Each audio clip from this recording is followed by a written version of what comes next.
পনির কোপ্তা বানানোর জন্য অল্প পরিমাণে ছানা নিয়ে নিয়েছি। এবার এর মধ্যে একে একে দিয়ে দেবো আদা জিরের পেস্ট, সামান্য নুন, সামান্য পরিমাণে চিনি আর একটু ময়দা দিয়ে এই ডোটাকে মেখে নেব। আর দিয়ে দেবো ছোটো চামচে 1 চামচ ময়দা।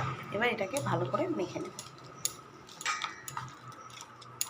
এবার ছানার ডোটা মাখা হয়ে গেছে। এবার একটু একটু করে কেটে এর মিডিলে একটা করে কিশমিশ দিয়ে এটাকে বল শেপের করে নেব। কিশমিশটা অপশনাল, ইচ্ছা হলে দেবে আর না হলে না দেবে।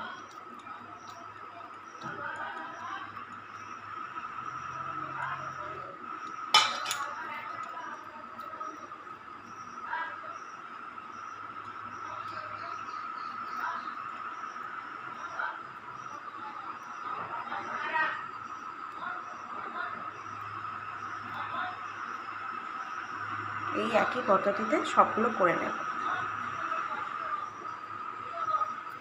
পনির কোপ্তার বলগুলো রেডি হয়ে গেছে। এবার এগুলোকে ভেজে নেব সাদা তেলে।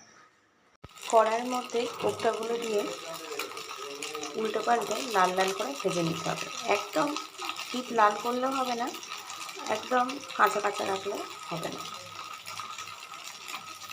দু সাইড ভালো করে ভেজে নিতে হবে।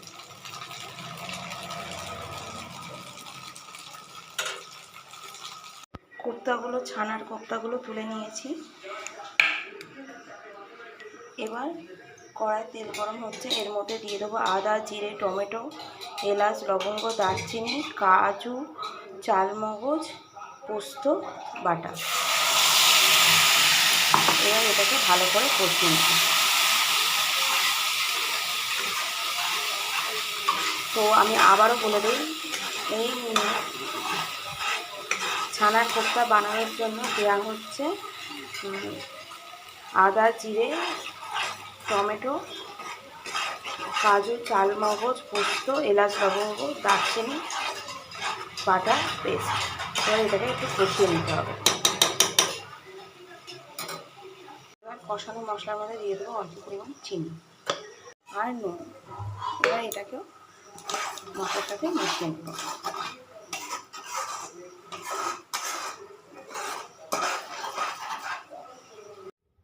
এই আমার যে ঝোলটা, এই যে পনিরের বা পনির কোপ্তার যে ঝোলটা, সেটা ফোটা আরম্ভ করে দিয়েছে।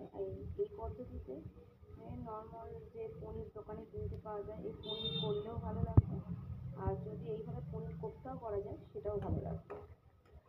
তো যখন ঝোলটা মানে কষাটা ফোটানোর পর আমি এর মধ্যে দিয়ে দিয়েছি পনির। পনির দিয়ে ফোটানো গেলেও পনির কোপ্তা দিয়ে ফোটানো যাবে না, এটা খেয়াল রাখতে হবে। এর মধ্যে এবার দিয়ে দেবো সামান্য বাটার। এরকম যে ছোটো বাটারের যে প্যাকেট বাজারে পাওয়া যায়, এটা পুরোটাই দিয়ে দেবে। দিয়ে এবার নেড়ে চেড়ে নেবে।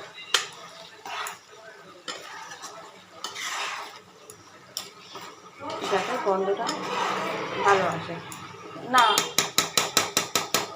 এবার এর মধ্যে দিয়ে দেবো, এবার পনিরের রেসিপিটা বা পনির কোপ্তা রেসিপির মধ্যে দিয়ে দেবো একটা ছোটো প্যাকেট দুধ।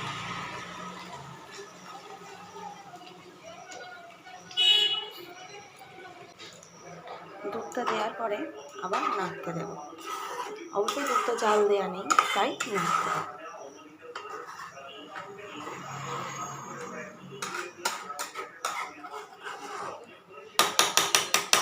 এবার যেহেতু ফোটা আরম্ভ হয়ে গেছে দুধ দেওয়ার পরে, এবার এর মধ্যে দিয়ে দেবো পনির কোপ্তাগুলো।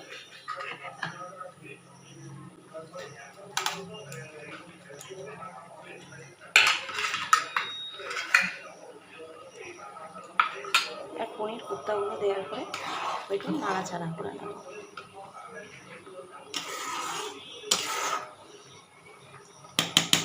এবার আস্তে আস্তে ফুটে গেলেই রেডি হয়ে যাবে পনির কোপ্তা বা পনিরের রেসিপি, কারণ আমি দুটোকেই একসাথে বানিয়ে আপনাদেরকে দেখালাম। তো আমার পনিরের কোপ্তা আর পনিরের রেসিপি দুটোকেই দেখাই। এই যে হলো পনিরের কোপ্তা আর এই যে হলো পনির, দুটোই তৈরি হয়ে গেছে। এবার এটাকে নামিয়ে নেব। নামানোর আগে এর মধ্যে দিয়ে দেবো অল্প পরিমাণ গরম মশলা। নাড়াচাড়া করে নামিয়ে নিলেই রেডি পনিরের কোফতা আর পনিরের রেসিপি দুটো একসাথে। আলু ভাজা। হ্যাঁ, ভেজে দিলে তো মানে ছেলেটা খেতেই পারে না। এসে করছি। তো আমার পনিরের কোফতা আর পনিরের রেসিপি দুটোই রেডি হয়ে গেছে, দুটোই আপনাদেরকে তুলে দেখাই।